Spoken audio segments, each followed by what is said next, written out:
A primeira pergunta de hoje é do nosso ouvinte José Rosa. O José Rosa ligou ontem e fez a seguinte pergunta ao pastor Natanael Rinaldi. Ele quer saber do pastor sobre Mateus capítulo 24, verso 34. E ele diz: pastor, que geração é essa? Então eu vou ler o texto, Mateus 24, verso 34.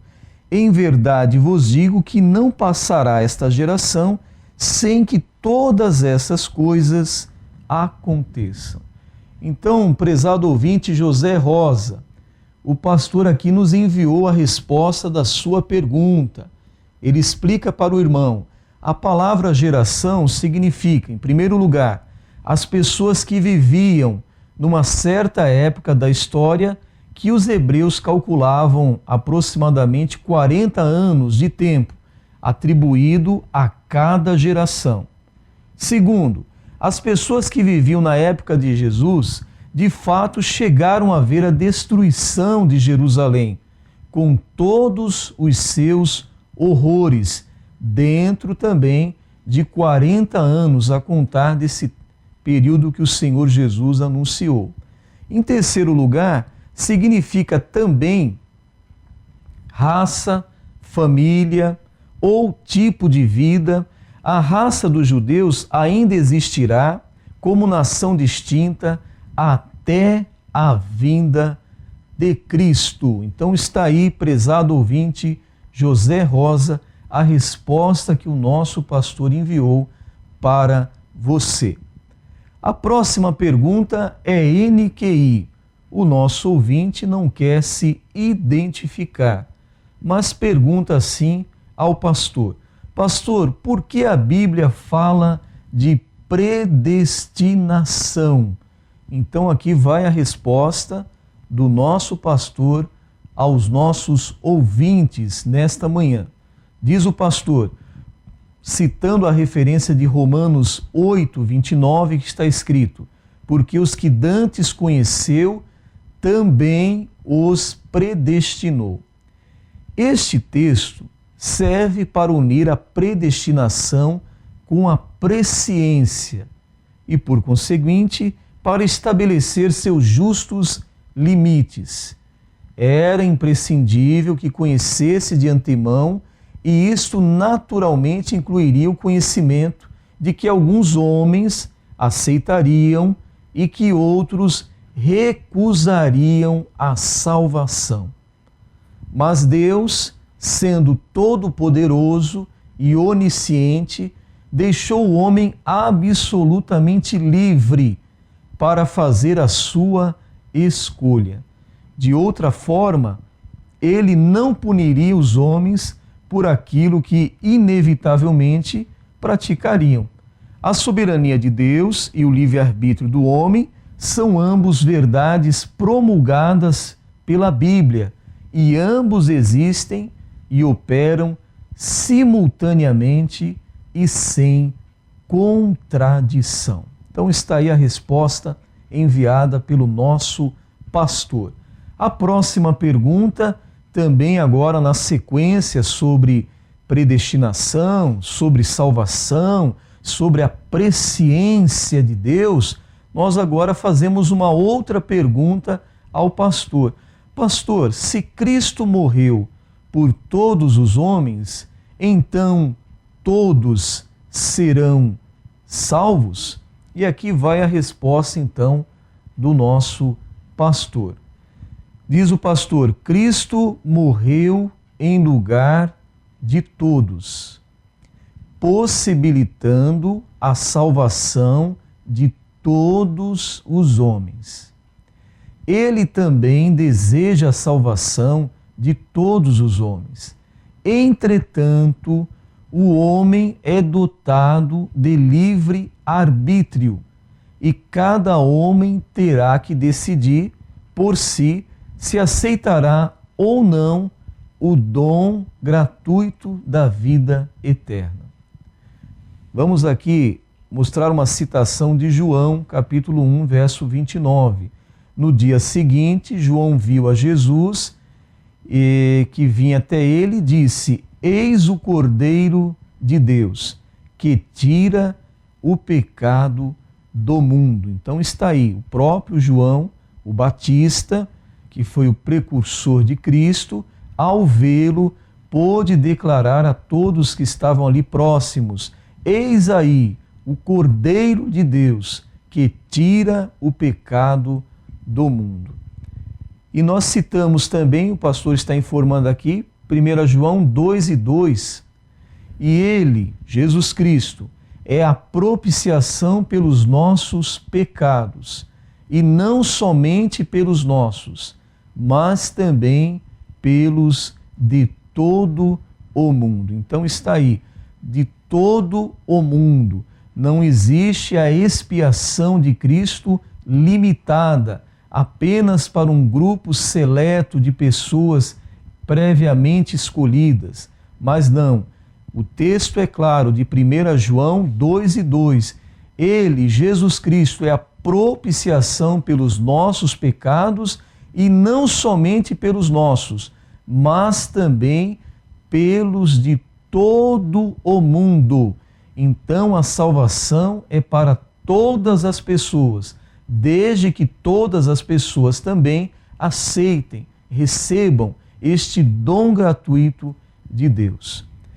O pastor citou aqui também Marcos, capítulo 16, versos 15 e 16. Foi a ordenança que o Senhor deu, a ordem que o Senhor deu para a grande comissão. São todos os crentes, todos os discípulos de Cristo, fazem parte desta grande comissão que vão levar o Evangelho para todas as pessoas, vão fazer Cristo conhecido de todos os homens. Então, Marcos 16, 15 e 16 diz assim: E disse-lhes: Ide por todo o mundo, pregai o Evangelho a toda criatura. Quem crer, preste atenção, quem crer e for batizado será salvo, mas quem não crer será condenado. Então mostra aí claramente a decisão que cada homem deve tomar por si mesmo. Se aceita, se não aceita. Deus enviou seu Filho e ele morreu em favor de toda a humanidade. João 3,16 é claro quando diz: porque Deus amou o mundo de tal maneira que deu seu Filho unigênito, para que todo aquele que nele crê não pereça, mas tenha a vida eterna. Então, o Senhor Jesus morreu em favor de todos os homens, mas, infelizmente, nem todos os homens aceitam este dom gratuito de vida eterna oferecido por Deus. Vamos pregar: aquele que crer é salvo, o que não crer será condenado. A próxima pergunta, ainda falando sobre o tema salvação, foi feita assim para o pastor: Pastor, quem toma a iniciativa na salvação de cada pessoa? Aí o pastor responde aqui para os nossos ouvintes: o Espírito Santo convence do pecado, dá o arrependimento e faculta a vida eterna. E assim, pela graça que somos salvos, não de obras, mas sim pela fé em Deus. Efésios capítulo 2, versos 8 e 9. Pela graça sois salvos por meio da fé. E isto não vem de vós, é dom de Deus, não vem das obras, para que ninguém se glorie. O pastor continua aqui. Em João capítulo 16, versos 8 ao verso 11, o pastor está citando aqui: E quando ele vier, o Espírito Santo, convencerá o mundo do pecado e da justiça e do juízo. do pecado, porque não crê em mim, da justiça, porque vou para meu Pai e não me vereis mais, e do juízo, porque já o príncipe deste mundo está julgado. Então está aí a obra que o Espírito Santo realiza na vida do homem. O homem ouve a palavra e o Espírito Santo trabalha em seu coração no convencimento, dando a ele o arrependimento e também facultando a vida eterna ao homem. Então, é necessário que o homem abra seu coração e aceite a mensagem do Evangelho, a mensagem de salvação, deixe o Espírito Santo atuar na sua vida. E a próxima pergunta, também com o tema sobre salvação: pastor, que parte toma o homem em sua salvação? O pastor respondeu o seguinte: o homem precisa receber um amor à verdade. Isso está em 2 Tessalonicenses, capítulo 2, verso 10. E com todo o engano da injustiça para os que perecem, porque não receberam o amor da verdade para se salvarem. Então, o homem precisa crer no Evangelho, como já lemos em Marcos 16, verso 16. Quem crer e for batizado será salvo, mas quem não crer será condenado.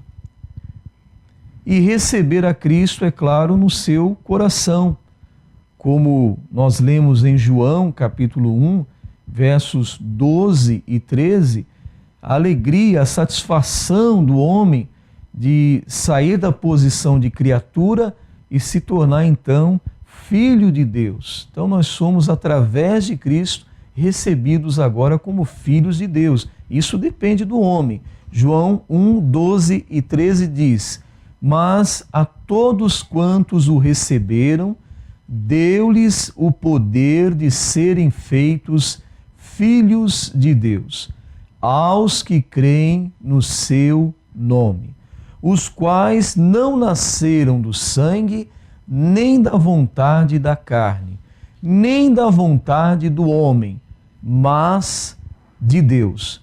Para onde vai a alma na morte do crente?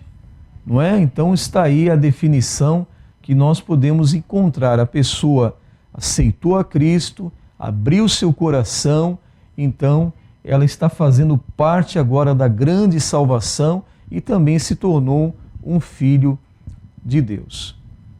A próxima pergunta, o nosso ouvinte faz aqui um relato inicial. Ele diz assim: sou salvo por Jesus Cristo.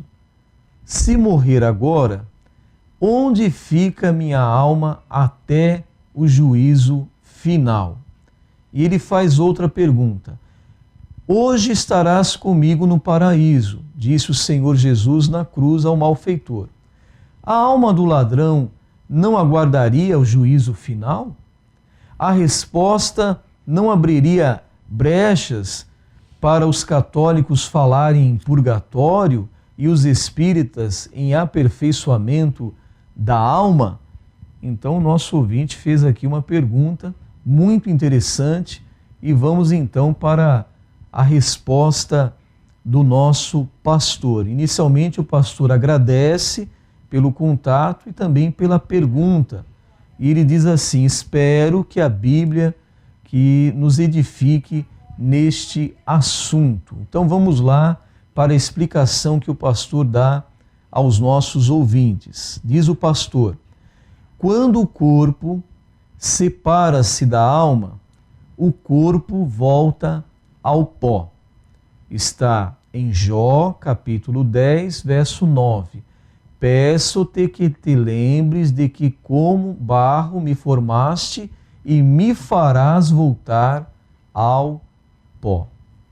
Todavia, a alma dos salvos vai à presença de Deus. está em 2 Coríntios 5, verso 8. Mas temos confiança e desejamos antes deixar este corpo para habitar com o Senhor. Isso é o que Jesus quis dizer ao ladrão na cruz, que era arrependimento e crente em Jesus Cristo. A alma do ladrão foi naquele mesmo dia para a presença de Deus. Não ficou aguardando num lugar intermediário fora da presença graciosa de Deus. A alma dele não ficou se aperfeiçoando, pois já fora lavada com o sangue de Jesus. E assim já foi aperfeiçoada. Então o pastor cita ainda Apocalipse 1 e 5 e Hebreus 12, 23. Continua o pastor: isso quer dizer, se Cristo é seu substituto, você já é um justo e o Espírito já é aperfeiçoado. Verdadeiramente, os que creem em Jesus têm a vida eterna e não entrarão em condenação nunca. Está em 2 Coríntios, capítulo 5, do verso 6 ao verso 8, que diz assim: por isso estamos sempre de bom ânimo, sabendo que, enquanto estamos no corpo, vivemos ausentes do Senhor, mas temos confiança e desejamos antes deixar este corpo para habitar com o Senhor. A alma dos salvos fica na presença de Deus até o dia da primeira ressurreição. Em Hebreus capítulo 12, verso 23, preste bem atenção, anote aí essa referência dada pelo pastor. Hebreus 12, verso 23, diz assim: a universal assembleia e igreja dos primogênitos, que estão inscritos nos céus, e a Deus, o juiz de todos, e aos espíritos dos justos aperfeiçoados. Vou repetir: e aos espíritos dos justos aperfeiçoados. Naquela ocasião, os corpos dos salvos serão ressurretos para serem glorificados e reunidos com a alma para voltar com Jesus, não para um juízo final, mas à terra para reinar com ele aqui por 1000 anos. Então, as pessoas que hoje morrem no Senhor. O seu corpo vai para a sepultura, mas seu espírito e sua alma, que sobrevivem à morte do corpo, vão à presença de Deus. E está dizendo esse texto de Hebreus que quando Jesus vier, trará consigo os espíritos justificados. Esses todos e todos os tempos que morreram em Cristo virão com ele para receberem os seus corpos glorificados e também serem juntamente arrebatados com os vivos que aqui estarão, os crentes vivos que estarão aqui no arrebatamento da igreja. E o pastor então continua dizendo aqui, citando o texto de Apocalipse capítulo 20, verso 6. Bem-aventurado e santo aquele que tem parte na primeira ressurreição. Sobre estes não tem poder a segunda morte, mas serão sacerdotes de Deus e de Cristo e reinarão com ele 1000 anos. Então está aí falando sobre o reino milenial de Cristo, em que a igreja, em que todos os salvos estarão com Cristo, reinando neste reino milenial. 1000 anos no reinado de Cristo, que vai se dar início depois da grande tribulação. Ainda sobre o reino milenial de Cristo, nós temos aqui uma pergunta feita para o pastor. Que acontecimentos se darão depois dos 1000 anos de reinado de Cristo? Que acontecimentos se darão depois dos 1000 anos de reinado de Cristo? Diz o pastor, depois desses 1000 anos, o juízo final acontecerá. Esse juízo não é para os salvos, pois as obras desses já foram julgadas em Cristo. Mas o juízo final é para os não salvos. Eles serão julgados pelas suas obras, pois não confiaram na obra redentora de Cristo. Esses não salvos serão lançados no lago de fogo, onde estarão para sempre. E o pastor cita então o texto de Apocalipse, capítulo 20, do verso 11 ao verso 15, falando sobre esse juízo final, julgamento do grande trono branco, que ali vão se apresentar os não salvos, foram aqueles que não aceitaram a obra redentora de Cristo, mas vão ser então julgados pelas suas obras. Diz então o texto citado pelo pastor em Apocalipse, capítulo 20, do verso 11 ao verso 15. E vi um grande trono branco, e o que estava sentado sobre ele, de cuja presença fugiu a terra e o céu, e não se achou lugar para eles. E vi os mortos, grandes e pequenos, que estavam diante de Deus, e abriram-se os livros, e abriu-se outro livro, que é o da vida, e os mortos foram julgados pelas coisas que estavam escritas nos livros, segundo as suas obras. E deu o mar os mortos que nele havia, e a morte e o inferno deram os mortos que neles havia, e foram julgados cada um segundo as suas obras. E a morte e o inferno foram lançados no lago de fogo. Esta é a segunda morte. E aquele que não foi achado escrito no livro da vida foi lançado no lago de fogo. Então, prezado ouvinte, prezados ouvintes, Jesus Cristo é o Salvador. Os em Cristo serão ressuscitados como ele ressurgiu. Os em Cristo, pela fé, antes de morrerem, serão com ele na presença do seu Pai por toda a eternidade. Os em Cristo têm uma bendita esperança, mas os fora dele somente conhecerão a ira de Deus pela eternidade. João, capítulo 3, verso 36. Deus nos dá uma gloriosa e grandiosa salvação em Cristo Jesus. Então está aí a resposta que o nosso pastor passou então aos nossos ouvintes com relação à salvação, com relação a este julgamento do grande trono branco. Quem será julgado nesse julgamento serão os não salvos. Falou também sobre o reino milenial de Cristo, em que a igreja, em que os salvos estarão com Cristo.